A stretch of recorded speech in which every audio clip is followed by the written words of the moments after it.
As CPO of Unilever, Marc Engel's decisions influence the buying strategies of one of the world's largest consumer product companies. I asked him whether the pressure on procurement is relenting as the economy recovers. When you have, let's say, such a significant impact to the P&L of a company, I think that the pressure from above is never relenting. So whether it's a crisis or a growth economy, there's always pressure to deliver the hard targets on growth, cost and cash. And that's been very much the focus of our program last year and also going forward is basically driving growth, supporting growth with innovation, with execution, delivering the cost savings programs, the buying savings programs, the commodity performance in the market, and the cash target. On top of that, we have a very stiff sustainability objectives. We've set ourselves very ambitious targets. We want to aggressively grow the company whilst not increasing our environmental footprint. And this also brings huge challenges for procurement. Speaking of particularly the role of procurement, how has that changed? Has it grown in stature? I mean, that's a lot of what we've been hearing about. And how do you anticipate that being maintained going forward? Well, the interest of procurement has risen a lot in the crisis because, of course, our company is very dependent on commodities. So therefore, let's say the results that you can achieve or not achieve in procurement influence the P&L far greater when you have a lot of volatility in the markets. So definitely the interest in the company has risen, and I don't think that will change going forward. Would you say that procurement and finance have good relationships, and how do you think that could be improved, built on? Our relationship has been very good. I would say I think going with one global procurement organization worked very well for the relationships with finance. I think we understand very well what finance need. They understand very well what they can do to support us with a number of initiatives. And I would say that's probably one of the best relationships that we have. Mm. And what about some of the other sort of business functions? I mean, are there any potential problem areas? For example, who owns supplier relationships? Does that ever cause problems potentially? Well, if I take two other business functions, R&D and let's say the go-to-market organizations in the countries. On R&D, again, you need to have a very good relationship. We have with R&D what we call an open innovation relationship in which we together try to drive the leveraging the suppliers' R&D base to bringing in innovations. That works very well. It's a shared responsibility. That's also where, let's say, a lot of our supplier relationship management takes place. We have, let's say, segmented suppliers. And on, let's say, the very important suppliers that we think that can drive growth, we run open innovation executives together with R&D. We organize a lot of top-to-top meetings between our company and those suppliers, and that's working very well. If you look on the other end, the go-to-market, of course, when you create one global supply management team, then you have to. One of the big challenges that you stay integrated, because at the end of the day, we sell products in markets, and let's say people need to know what those products cost. Where the market prices are going, where it's going to be the problems around capacity or innovation. So let's say staying end-to-end integrated with the supply chain and with the go-to-market is sometimes a challenge. So we do have, let's say, procurement professionals in every country that we operate in, but this has been a special effort to make sure that we stay end-to-end connected. Do you think the scale and structure that's necessary to support what is a very large company, how do you think that compares with other companies in terms of handling the SRM? Well, I think the problem with SRM is always it's a very time-consuming thing. So you have to be very clear about the time invested and what you can get out of it. The open innovation executives that we run, we do that with 10 of our key suppliers. You couldn't do that with 500 because essentially you don't have the resources in place to manage that. So you really need to focus on the big wins. But then there also, on the other hand, there are the small suppliers that sometimes surprise you with very innovative ideas. And how do you get that to your company so that you don't run that with big executives? It's very much about how do you become the customer of choice.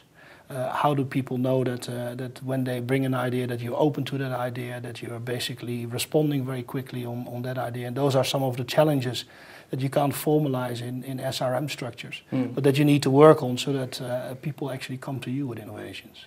Absolutely. And another feature that I think has come to the fore over the last few years has been your outsourcing of a lot of your indirect spend. And I understand you have a new sort of indirect team. Maybe you could tell us a little bit about that. Yeah.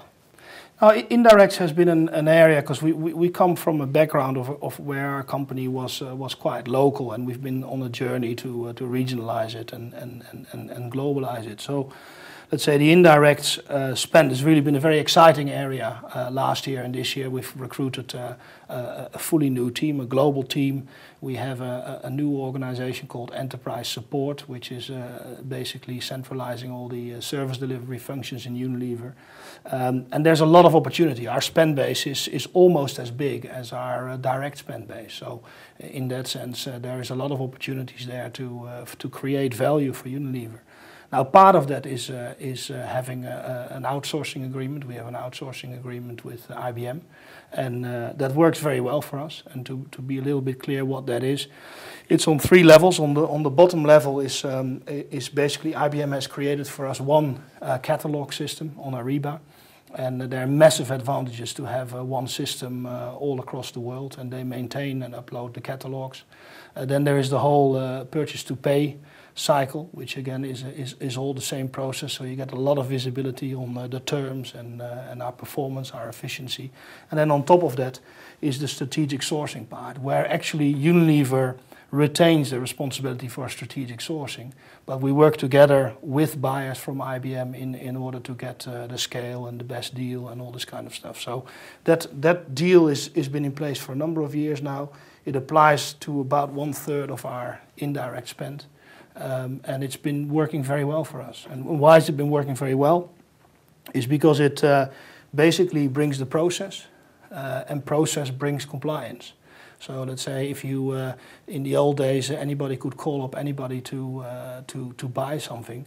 Let's say the process with IBM and having a catalog and having a no purchase order, no pay, and all this kind of stuff brings a lot of compliance on the demand management side, but also let's say on the pricing structure, on seeing what we use and where we use, and consolidating suppliers, bringing professional procurement practice.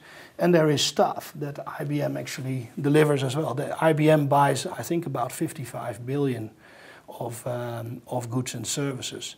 So for instance, if you look in some of the areas like hotels, let's say by aggregating spend, we can have access to hotel prices that we would never have ourselves by basically they're bundling these spend groups together. So it's been working quite well for us, and particularly on the bottom side as well, this really brings a lot of benefits.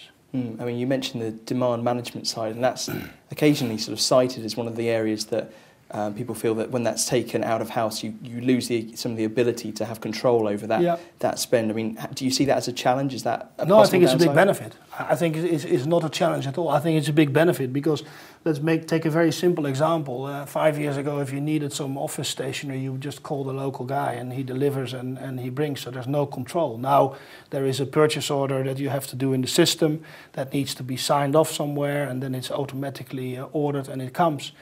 On, for instance, airline tickets, there's much more transparency on what the cost is of your ticket versus the average of the last 3 months. So let's say the visibility and the process, in our case, actually helps the demand management rather than hinders it. So again, in an organization like ours, where in the past it used to be very decentralized, is centralizing this, making it visible, actually helps demand management a lot, rather than hinder the control of it. Absolutely. Oh, I suppose the final thing to just ask you, what would be your sort of main objectives for Unilever in 2010? As we've said, we've got the prospective recovery. What do you think is going to be important going forward for you?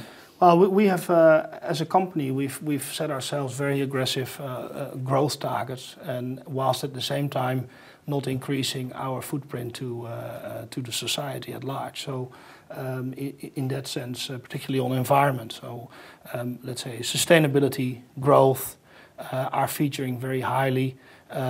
Cost savings and cost reductions and cash will always remain important. Bringing in more innovation, but also, let's say, innovation execution, let's say, go-to-market times and all this kind of stuff is remaining very important.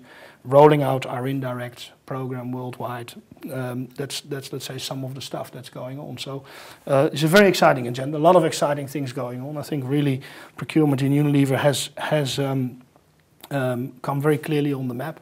And it's also very much in our company being seen as the place to be right now. So also in terms of bringing in talent from other areas in the business, but also from outside, is actually helping us to really get the right talent, because it's seen to be the place to be. Indeed. Thank you, Marc. Great. Thank you.